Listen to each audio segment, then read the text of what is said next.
दोस्तों, घने जंगल, खूबसूरत वादियां, कलकल बहती नदियां, जंगल और पठार से घिरे हजारीबाग को झारखंड का शिमला भी कहा जाता है। यह जगह झारखंड के सबसे खूबसूरत पर्यटन स्थलों में शामिल है। प्रकृति ने इसे जितना खूबसूरत बनाया है, उतना ही इसकी गोद में खजाने को भी भरा है। यहाँ की धरती खनिजों से भरी पड़ी है। उत्तर भारत के स्वर्ग में नक्सलियों की काली छाया मंडराती है। हजारीबाग की जेल भी काफी प्रसिद्ध है। इसे अंग्रेजों ने स्वतंत्रता संग्राम के सेनानियों को कैद करने के लिए बनवाया था। आपातकाल के दौरान जयप्रकाश नारायण को इसी जेल में रखा गया था। कहते हैं जेपी ने इंदिरा गांधी को सत्ता से हटाने की पटकथा यहीं पर लिखी थी। जेपी के नेतृत्व में हजारों क्रांतिकारी दीवार फांदकर फरार हो गए थे।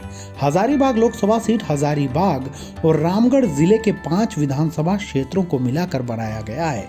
इसमें हजारीबाग, बरही, रामगढ़, मांडू और बड़कागांव विधानसभा क्षेत्र शामिल है। इस सीट पर अब तक 17 बार चुनाव हुए, जिनमें से कांग्रेस को सिर्फ 2 बार सत्ता हासिल हुई। ये सीट अनारक्षित सीट है, मतलब यहाँ से किसी भी जाति का उम्मीदवार चुनाव लड़ सकता है। जोहार दोस्तों, मैं प्रदीप अर्जुन महतो हाजिर हूँ लेकर लोकसभा का रण। आज जानिए हजारीबाग लोकसभा सीट के राजनीतिक इतिहास के बारे में। इस सीट पर पहली बार 1957 में आम चुनाव हुए। इस चुनाव में निर्दलीय प्रत्याशी ललिता राजलक्ष्मी ने जीत हासिल की थी। 1962 और 1967 के चुनाव में निर्दलीय प्रत्याशी बसंत नारायण सिंह जीते। इसके बाद 1968 के उपचुनाव में कांग्रेस के मोहन सिंह ओबरॉय ने जीत हासिल की।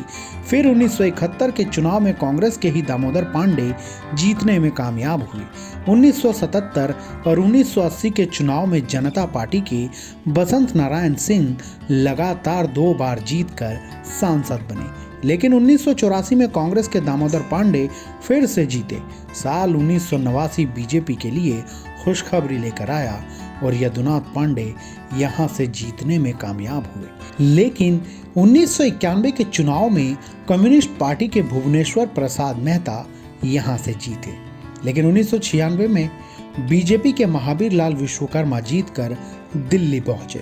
1998 और 1999 का चुनाव बीजेपी के यशवंत सिन्हा जीते। 2004 में कम्युनिस्ट पार्टी के भुवनेश्वर प्रसाद मेहता जीते। 2009 में इस सीट से बीजेपी के टिकट पर यशवंत सिन्हा जीते, लेकिन 2014 के चुनाव में बीजेपी के टिकट पर यशवंत सिन्हा के बेटे जयंत सिन्हा सांसद बने। जयंत सिन्हा ने कांग्रेस के सौरभ नारायण सिंह को हराया। जयंत सिन्हा को 4,06,000 और सौरभ नारायण सिंह को 2,47,000 वोट मिले। इसके बाद साल 2019 में हजारीबाग लोकसभा सीट से बीजेपी के जयंत सिन्हा ने कांग्रेस प्रत्याशी गोपाल प्रसाद साहू को 4,79,548 मतों से हरा दिया। जयंत सिन्हा को 7,28,798 मत मिले, जबकि कांग्रेस प्रत्याशी गोपाल प्रसाद साहू को 2,49,250 मत ही मिले। अगर आपको ये जानकारियां अच्छी लगी तो हमारे वीडियो को लाइक और शेयर जरूर करें।